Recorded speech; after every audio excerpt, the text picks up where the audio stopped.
오늘은요, 김경우 서울백병원 가정의학과 교수와 함께 코로나19 현황 저희가 좀 짚도록 하겠습니다. 어서 오십시오. 안녕하세요. 네, 브리핑 같이 들어보셨는데 제가 앞서서 좀 말씀드린 대로 신규 확진자 수는 오늘은 세 자릿수고요.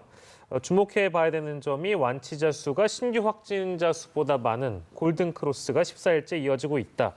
완만한 추세라고 보는 전문가들도 계신 것 같고요. 우리 김 교수님 의견은 어떻습니까?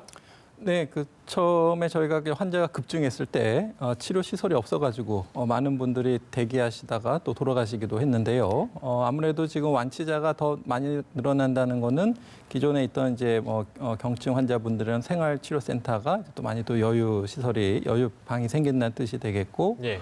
추가 확진자가 나와도 저희가 빨리빨리 이제 배치를 할 수 있다는 그런 장점이 있겠는데요. 예. 예, 한 가지 또 중요한 건 이제 중환자실 현황은 어떤지도 좀 같이 봐야 될 것 같습니다. 그래서 아무래도 이제 중환자분들은 지금 발생하는 것이 요양병원 위주의 어떤 집단 감염들이 발생하고 있는데, 그런 분들은 사실은 바로 그냥 중환자실로 입원하는 경우가 많기 때문에 중환자실 운영은 아직 그래도 조금 포화 상태고, 또 중환자실을 진료하는 의료진의 피로도도 상당히 계속 누적될 것으로 좀 생각이 됩니다. 네. 이제 문제는 해외 유입을 막는 건데, 지금 계속해서 해외 유입으로 인한 확진 사례가 증가하고 있습니다. 신규 확진자 104명 가운데 한 39건이 해외 유입으로 인한 건데, 이분들의 또 90%가 내국인이지 않습니까? 아무래도 이제 유학생 교민분들이 귀국을 하셔서 이런 결과가 나온 것 같은데, 어떻게 좀 이 상황을 진단하고 계십니까? 네, 지금 유럽도 지금 폭발적인 증가세가 있고, 미국도 이제 계속 증가세가 있는데 유럽보다 더 가파르거든요. 그러니까 전파가 더 빠르다는 뜻도 되지만, 그동안 검사를 안 했던 확진자들이 지금 몰려서 이제 나오고 있는 걸로 봐서는 상당히 유병률이 높고, 미국에서 오시는 분들도 상당히 감염자 분들이 꽤 높을 가능성이 있겠습니다. 그래서 아직까지는 질병관리본부에서는 유럽보다는 미국이 조금 발병률이 낮지 않을까 이렇게 생각했는데, 앞으로 조만간 미국의 발병률도 유럽 못지않게 증가할 것으로 예상이 되기 때문에 역시 미국에 대한 입국자 관리도 강화가 필요할 것으로 생각이 되고요. 이제 유럽하고 미국 이외의 국가에서도 한 9명 정도 감염자가 있으셨는데, 유럽과 미국 이외 국가의 특성도 한번 봐야 될 것 같습니다. 거기가 진짜 이제 발생률이 적은 건지, 아니면 그런 나라에서 좀 통계가 잘 안 잡히는지 이걸 봐서 미국과 유럽 이외 국가의 입국자에 대한 감시도 좀 추가적으로 고려해봐야 될 것 같습니다. 예를 들면 어떤 국가를 좀 주목하십니까? 지금은 들어오는 국가들을 보니까 이제 아시아, 필리핀에서 확진자가 있었다고 하고요. 또 소수지만 아프리카에서도 2분 있었다고 하고요. 그렇게 보고 굉장히 다양하게 밝혀져 있는데, 실제로 그 나라에서 입국하신 분들이 이제 그 나라에만 오래 계셨는지, 아니면 다른 나라도 좀 들렀다 오셨는지, 그것도 좀 추가로 확인해 봐야 되겠지만, 아무래도 좀 통계가 잘 잡히지 않는 그런 국가라든지, 또 이 코로나19는 아직 계절의 영향을 받지는 않는다고 알려져 있는데, 주로 아시아나 유럽, 미국 위주로 지금 발생하다가 6, 7월쯤 되면 다시 호주나 아프리카, 남미 이쪽에서도 또 발생률이 높아진다면 또 그쪽 분들에 대한 입국 강화도 같이 좀 진행이 돼야 될 것으로 생각이 듭니다. 정리하자면 다른 국가들도, 그러니까 유럽과 미국 이외에도 다른 국가들을 좀 주시해 볼 필요가 있고, 빠뜨리지 말아야 되니까요. 어쨌든 구멍이 나면 안 되니까. 그리고 입국자 중에서 경유해서 오시는 분들이 어느 나라를 또 경유해서 오는지도 우리가 봐야 되고, 소위 얘기하면 이제 통계 함정이 있을 법한 그런 국가들을 말씀하시는 것 같아요. 물론 아직 언급은 안 하셨습니다만, 일본 같은 국가들도 해당이 될 수 있는 부분이니까 이제 그런 부분을 좀 주목해서 봐야 된다는 말씀이신 것 같고, 유럽 입국자와 미국 입국자의 좀 차이가 있는 것 같아서 그 부분을 저희가 좀 짚어볼까 하는데, 유럽에서 들어온 사람은 증상이 없어도 다 전수 검사하잖아요. 근데 미국에서 들어온 사람들은 증상이 있을 때만 좀 검사를 해서 이 차등을 둔 이유는 뭐라고 보세요? 일단은 전수 검사를 하면 좋지만, 무증상자까지 아무래도 검역 투입할 수 있는 인원이나 공간이나 또 검사 건수 이런 것들을 좀 감안해야 될 것 같고요. 처음에 유럽에서 한 1,000명 정도 온다고 생각하면 한 시간에 한 50명 정도 하면은 검사가 가능할 것 같긴 한데 이제 입국하시는 분들이 이제 비행편에 따라서 이제 몰려올 수도 있고 또 시간이 뭐 연착된다든지 그러면서 이제 한꺼번에 몰리게 되면은 아무래도 좀 감당하기 어려운 부분도 있기 때문에 입국자들 최대한 뭐 분산한다든지 이런 전략도 같이 필요할 것 같고요. 만약에 이제 무증상자는 이제 여러 가지 경우가 있겠는데 처음에 감염이 됐지만 아직 잠재기나 잠복기 균이 적은 상태라서 검사를 해도 안 나오지만 한 3, 4일 후에 양성이 될 수 있는 사람들 그런 분들이 있겠고 또 한 분들은 이제 그 증상이 경미하거나 자기가 못 느껴서 이제 무증상이라고 하셨던 분들 그분들은 입국 단계에 이미 이제 감염력이 있어서 검사하면 나오시는 분들 이렇게 나눌 수가 있겠는데 일단은 그 무증상자 검사에서 음성이라고 하더라도 나중에 양성이 될 수 있기 때문에 이분들은 이제 자가격리가 필요하거든요. 그렇기 때문에 일단은 그 무증상자라고 해도 일단은 들어오셔서 다 자유롭게 다니시면 안 되겠고 철저한 자가격리를 해야 할 것 같고요.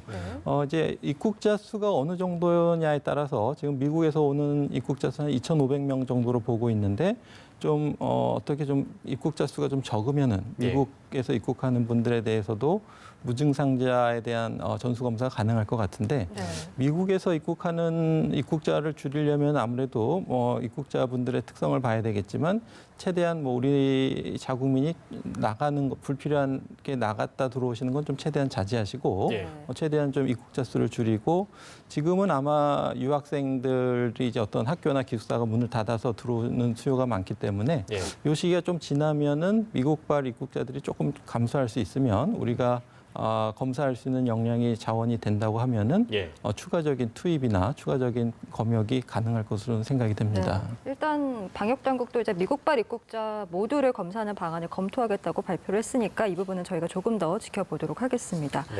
그리고 해외 유입이 이제 가파르게 증가하면서 정세균 총리가 자가격리를 위반할 시에 무관용 원칙을 적용하겠다 이렇게 밝혔습니다. 또 중대본에서도 이 외국인이 자가격리 수칙을 지키지 않으면 강제 출국을 시키겠다 이런 좀 강력한 내용의 발표를 했는데 기존보다 굉장히 강력해진 조치로 보입니다. 네, 적절한 조치로 생각이 되고요. 아무래도 지금 오시는 분들 이제 유학생이니까 한참 있다 왔기 때문에 가족이나 또 친구들의 연락이 또 많이 올 텐데요. 이제 본인이 최대한 자가격리를 하고 싶어도 계속 연락이 오는 경우가 있기 때문에 이제 연락을 하시는 분들도 이번 조치를 통해서 내가 조금 연락을 하지 말아야 되겠다든지 본인도 좀 더 철저하게 지킬 수 있게 하는 것에서는 굉장히 조치가 강력했다고 생각이 되고요. 아마도 이제 조금 더 이제 이 정책의 효과는 조금 더 지켜봐야 되겠지만 무증상자분들이 나중에 감염을 일으킬 수가 있기 때문에 행여나 또 가족과 지인 이외에 어디 집단 모임이라도 가면은 또 대규모 전파가 일어날 수가 있기 때문에 최대한 관리하는 것이 매우 필요하겠습니다. 굉장히 강력한 워딩으로 이제 경고를 했기 때문에 자가격리 수칙을 제대로 지켜야 되는 부분들 들어오시는 분들께서 좀 잘 따라주셨으면 좋겠다는 어떤 바람이 좀 있고요. 자, 그리고 이것 좀 걱정되는 부분이 있어서 지난 15일에 미국에서 돌아온 유학생이 있습니다. 근데 이제 확진 판정 받기 전에 4박 5일 정도 제주 관광을 했는데 이게 제주도 내 거의 약 한 20곳 정도를 돌아다니면서 관광을 한 것으로 파악을 하고 있어서 물론 좀 시기를 좀 봐야 되고 어느 정도 좀 역산해서 따져봐야 될 필요가 있겠습니다만 이 사례는 어떻게 좀 보고 계세요? 좀 위험해 보이긴 해서요. 네, 맞습니다. 그래서 물론 이제 15일일 때는 미국발 입국자에 대한 검역 조치가 강화되기 이전이기 때문에 자가격리가 의무는 아니었는데 그래도 일단은 증상 발현이 있으면 조금 자제하고 이렇게 검사를 받고 자가격리를 하는 게 좀 적절했을 텐데 아마 상황이 뭐 또 뭐 가족끼리 뭐 예약도 돼 있고 좀 곤란한 상황이 있었을 수도 있지만 그래도 조금 그 좀 자제하고 하는 것이 조금 아쉬운 부분이 있고요. 그것 때문에 이제 접촉했던 어떤 동선 또 접촉자들에 대한 격리라든지 이런 또 불필요한 피해가 또 있기 때문에 다른 분들도 미국이 아닌 지역에서 오신 그러니까 자가격리가 의무가 아닌 국가에서 오신 분이라고 하더라도 이분처럼 이제 증상이 발현되면 최대한 해외 대외 활동을 좀 자제하셔야 되겠지만 증상이 발현되시면 활동을 자제하고 빨리 검사를 받으시는 것이 필요하다는 것을 좀 시사할 수 있겠습니다. 네, 이런 사례들 때문에 이제 무증상 입국자들에 대한 걱정이 더 커지는 것 같은데 이제 무증상이기 때문에 공항의 검역을 통과해서 이제 일상으로 돌아가서 또 지역사회 생활을 하고 그러면서 이제 감염이 계속 확산이 되는 사례들이 지금 늘고 있거든요. 여기에 대한 대책을 이제 마련할 시점이 아닐까 싶은데요. 네, 그렇습니다. 이제 이 지금 팬데믹, 그러니까 유럽과 미국에서 지금 급증하고 있지만 또 다른 나라들도 이제 급증할 가능성이 있거든요. 네. 그렇기 때문에 다른 나라에서 오는 분들에 대한 검역도 강화해야 될 것 같고 특히 이제 그런 나라에서 오신 분들도 일상생활을 돌아온다고 해도 최대한 좀 본인이 마스크도 하고 손위생도 잘 하시면서 또 증상이 있으시면은 활동을 중지하고 빨리 검사를 받고 이렇게 하는 것이 또 자가격리 앱을 통해서 증상이 있으면 모니터링해서 보고하고 지시를 따르는 이런 것들이 좀 필요할 것으로 생각이 됩니다. 네. 예, 알겠습니다. 저희가 해외 상황을 좀 짚어볼까 하는데요. 저희도 이 뉴스포를 굉장히 장기간 하고 있습니다만 국내 상황보다 국제 상황, 그러니까 국외 상황을 더 많이 짚는 날들이 연일 좀 많아지고 있는 것이 사실입니다. 왜냐하면 워낙에 또 이게 연관돼 있고 저희만 잠잠하다고 해서 다행인 게 아니라 다른 나라에서 들어오시는 분들 해외 유입 사례들이 좀 늘어나고 있기 때문에 아마 나라 밖 상황을 좀 지켜보는 게 좀 중요해졌습니다. 미국의 경우에는 지금 2달 만에 확진자가 6만 명 넘어섰는데 이게 새로운 진원지가 될 것이다라는 뭐 그런 전망들도 좀 나오고 있는 것 같고요. 미국 상황은 우리 교수님께서는 좀 어떻게 진단을 하고 계세요? 네, 일단은 증가폭이 굉장히 가파르고요. 네. 물론 이제 그 트럼프 대통령이나 뉴욕 주지사가 이제 사전 이미 지난주부터 이렇게 경고를 하고 대비를 한 측면이 있는데 네. 그래도 조금 늦은 감이 있고 그리고 준비를 한다고 해도 충분히 준비할 수 없는 예를 들면 뉴욕주 같은 경우에 지금 현재 인공호흡기가 4,000개 정도 있는데 예. 추가로 4,000개를 확보한다고 해도 중환자가 지금 3만 명으로 좀 예상하고 있기 때문에 다 감당하기 어려운 그렇겠네요. 이탈리아와 같은 예. 지금 인공호흡기를 해야 되는데 할 사람이 여러 명 있을 때 누구를 선택해야 될지 고민해야 되는 예. 그런 끔찍한 상황이 벌어질 수 있는 예. 그런 상황을 지금 목전에 두고 있는 것으로 보이고요. 예. 아무래도 지금 물론 이제 검사를 많이 해서 폭증한 경우도 있지만 예. 일단 이 증가세에 대해서 일단 정부나 주지사가 이제 강력한 집에서 나오지 말라는 강력한 통제력을 내렸는데 이것이 효과가 좀 있어서 이 급증세 커브를 조금 누그러뜨릴 수 있을지는 좀 일주일 정도 지나봐야지 알 것 같은데요. 예. 좀 부디 이러한 그 격리 조치가 좀 효과가 있길 지금 유일한 방법은 디스턴싱, 그러니까 격리를 하고 거리를 띄우는 방법밖에 없기 때문에 이 증가세를 좀 꺾여지기를 좀 바라겠습니다. 예. 미국에서 이렇게 검사가 이제 확대가 되면서 트럼프 대통령도 우리나라한테 이제 진단 키트를 좀 요청을 했는데 지금 이 진단 키트를 요청한 국가가 미국뿐만 아니라 한 47개국 정도가 있다고 하더라고요. 그러니까 국산 진단 키트에 이렇게 전 세계가 좀 러브콜을 보내는 이유에 대해서는 좀 어떻게 보고 계십니까?